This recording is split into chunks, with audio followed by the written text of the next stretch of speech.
Sir मेरे को आपकी स्किन केयर रूटीन पूछनी है। आप बहुत ग्लो करते हो सर। ભારતની મહિલા cricket team ICICI women's world cup 2025 જીત્યા પછી વડાપ્રધાન નરેન્દ્ર મોદી સાથે મુલાકાત કરી હતી અને આ સાથે કુલ 8 ચેમ્પિયન ટીમોએ પીએમ મોદીની મુલાકાત લીધી। 30 એપ્રિલ 2018 ના રોજ કોમનવેલ્થ ગેમ્સમાં પદક વિજેતા ખેલાડીઓએ પીએમની મુલાકાત કરી હતી અને તેના પછી તે જ વર્ષે સપ્ટેમ્બરમાં એશિયન ગેમ્સના પદક વિજેતાઓ પણ પીએમ મોદીને મળ્યા। આ જ વર્ષે ઓક્ટોબરમાં પણ એશિયન પેરા ઓલિમ્પિક્સના ખેલાડીઓ પીએમને મળ્યા હતા અને તેના પછી 16 ઓગસ્ટ 2021 ના રોજ ટોક્યો ઓલિમ્પિક્સના ચંદ્રક વિજેતાઓ પીએમને મળ્યા હતા અને તેમાં ભાલા ફેંકમાં ગોલ્ડ જીતનારા નીરજ ચોપરાનો પણ સમાવેશ થાય છે અને તેના પછી 2022માં રમાયેલી કોમનવેલ્થ ગેમ્સના ચંદ્રક વિજેતાઓ 13 ઓગસ્ટના રોજ પીએમ મોદીને મળ્યા હતા। આ જ રીતે 2024ની પેરિસ ઓલિમ્પિક્સના વિજેતાઓની પીએમ મોદીએ સ્વતંત્રતા દિને મુલાકાત કરી હતી। પેરા ઓલિમ્પિક્સના 2024માં ચંદ્રક વિજેતા એથ્લીટ્સ 12 સપ્ટેમ્બરના રોજ પીએમને મળ્યા હતા। વડાપ્રધાન મોદીએ દરેક ચેમ્પિયન ટીમના દરેક ખેલાડી સાથે વ્યક્તિગત ધોરણે વાત કરી હતી અને તેમને વિજયની શુભકામનાઓ પાઠવવાની સાથે સાથે પૂછ્યું હતું કે તમે આ વિજયને કઈ રીતે જુઓ છો। તેના જવાબમાં ચેમ્પિયન ટીમની ખેલાડી સ્મૃતિ મંધાનાએ જણાવ્યું હતું કે અમને આશા છે કે આ વર્લ્ડ કપ વિજય ભારત માટે 1983માં સૌપ્રથમ વર્લ્ડ કપ વિજય પછી જે ઘટનાક્રમ સર્જાયો તે રીતે કામ કરે છે।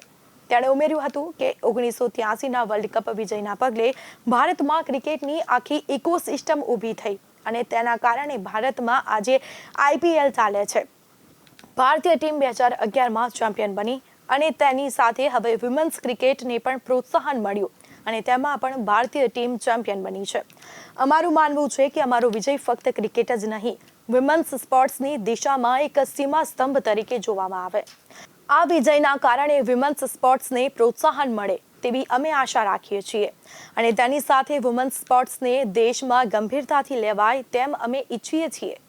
ભારતીય ક્રિકેટ કંટ્રોલ બોર્ડે અમારી ક્ષમતામાં વિશ્વાસ મૂકીને અમને જે રીતે પ્રોત્સાહિત કરી તેવું જ અમે બીજી રમતોમાં પણ મહિલા ઉપર વિશ્વાસ મૂકીને તેને પ્રોત્સાહિત કરવામાં આવે તેમ ઈચ્છીએ છીએ।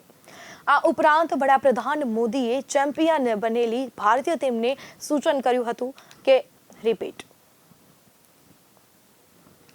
આ ઉપરાંત વડાપ્રધાન મોદીએ ચેમ્પિયન બનેલી ભારતીય ટીમને સૂચન કર્યું હતું ટીમની દરેક ખેલાડી પોતે જે સ્કૂલમાં ભણી છે અને ઉછેરી છે તેની મુલાકાત લે, તે સ્કૂલના વિદ્યાર્થીઓ સાથે સંવાદ કરે અને તેના પછી દરેક ખેલાડી આખા વર્ષ દરમિયાન કમસે કમ 3 સ્કૂલની મુલાકાત લે અને તેમના વિદ્યાર્થીઓ સાથે સંવાદ કરે અને આના કારણે ફાયદો એ થશે કે તેઓ તમને ચેમ્પિયન સમજતા હોવાથી તમને મળીને ખુશ થશે અને તમારી સાથે સંવાદ કરશે। તેની સાથે બાળકોને મળીને તમને પણ પ્રોત્સાહન મળશે। તમે આ મુલાકાતનો ઉપયોગ લોકોને ફિટ રહેવા માટે સમજાવવા કરી શકો છો। દેશમાં હાલમાં સ્થૂળતા બહુ મોટી મુશ્કેલી બની છે અને આ સમસ્યાનો સામનો કરવા માટે ફક્ત ટોચના સ્તરેથી જ નહીં પણ તળિયાના સ્તરથી કામ કરવું અત્યંત જરૂરી છે અને તેથી બાળકોને પણ પહેલેથી જ ફિટ રહેવાના ફાયદા અંગે સમજાવવામાં આવે તે પણ જરૂરી છે।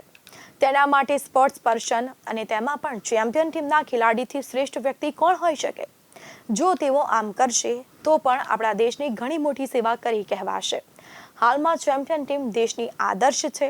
ભારતની ચેમ્પિયન ટીમ તરીકે અને ટીમના સભ્ય તરીકે તે દેશને ફિટ રાખવા માટે મહત્વનું પ્રદાન આપી શકે છે અને તેમાં પણ યુવતીઓ અને મહિલાઓ ફિટ હશે તો આખો દેશ હિટ જશે અને આમ ફિટ ઇન્ડિયાના કેમ્પિયનનો હિસ્સો ભારતની ચેમ્પિયન ટીમ બને તેનાથી રૂડું શું હોઈ શકે? ચેમ્પિયન ટીમનું પ્રધાન પણ ચેમ્પિયન જ હોય છે અને તમે ભારતને ક્રિકેટમાં તો ચેમ્પિયન બનાવ્યું જ છે, હવે ફિટનેસમાં પણ ચેમ્પિયન બનાવવા સરકાર પ્રયત્ન કરી રહી છે। બસ તેમાં જોડાઈ જાઓ અને તેની સાથે પીએમ મોદીએ દરેક મહિલા ક્રિકેટરની સંઘર્ષ ગાથાને જાણી હતી। તે સમયે ભારતીય ક્રિકેટ હરમનપ્રીત કૌરે જણાવ્યું હતું કે અમે આ પહેલા 2017માં પણ આવ્યા હતા પરંતુ તે સમયે રનર્સ અપ હતા। સ્મૃતિ મંધાનાએ પણ તે સમયની ટીમમાં હતી। તેણે જણાવ્યું કે 2017માં પણ અમે તમને મળ્યા હતા અને તે સમયે તમે અમને કહેલા શબ્દોએ અમારા માટે પ્રેરણાનું કામ કર્યું અમે મોટી ટુર્નામેન્ટમાં ક્યાંક ને ક્યાંક ગફલત કરી જ દેતા હતા અને તેના કારણે ટુર્નામેન્ટ ગુમાવતા હતા. આ બધા વચ્ચે છેવટે અમને આ વખતે વર્લ્ડ કપ જીતવામાં સફળતા મળી છે. જાણે કોઈ મોટી સફરનો કે લાંબા સમયથી ચાલતી પ્રતીક્ષાનો અંત આવ્યો તેવી લાગણી અનુભવી રહ્યા છે. તેમણે દીપ્તિ શર્માને પણ તેના હાથ ઉપર કોતરાવેલા હનુમાનજીના ટેટુ અંગે પૂછતા તેણે જણાવ્યું હતું કે તેમાં મારી આસ્થા છે. મને તેમાંથી જબરદસ્ત વિશ્વાસ મળે છે. આ દરમિયાન સ્નેહા રાણાએ પણ જણાવ્યું હતું કે કરોડો દેશવાસીઓનો વિશ્વાસ સાર્થક અમે કર્યો હોય તેવું લાગી રહ્યું છે. જ્યારે ફાઇનલમાં પૂર્વી ઈજાનો ભોગ બનેલી પ્રતિકા રાવલે જણાવ્યું હતું કે મેં સાંભળ્યું હતું કે મારી ટીમે મારા માટે વર્લ્ડ કપ જીતવાનું નક્કી કર્યું હતું તેવું મેં સાંભળ્યું અને તેથી મને જાણે હું પોતે જ રમીને વર્લ્ડ કપ જીતી હોઉં તેવી લાગણી અનુભવી રહી છું. જ્યારે વર્લ્ડ કપ ફાઇનલમાં જ રમનારી શેફાલીએ જણાવ્યું હતું કે મને વર્લ્ડ કપ ટીમમાં સ્થાન ન મળતા નિરાશ થઈ હતી.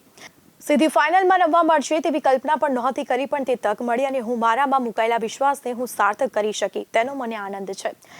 આ સિવાય સેમીફાઇનલમાં ખરા સમયે સદી ફટકારનારી જેમિમાએ જણાવ્યું કે મારા મગજમાં બસ એક જ વિચાર હતો કે ટીમને જીતાડવાની છે. હું આ ધ્યેય સાથે રમી અને સેમીફાઇનલમાં મારી સદીની સાથે સાથે હરમનપ્રીત સહિત બીજા ખેલાડીઓએ પણ ઘણી ઉપયોગી રમત દાખવી હતી. જો તેમાં જરા પણ થોડું આડું અવળું થયું હોત તો અમે આ ફાઇનલમાં ન હોત.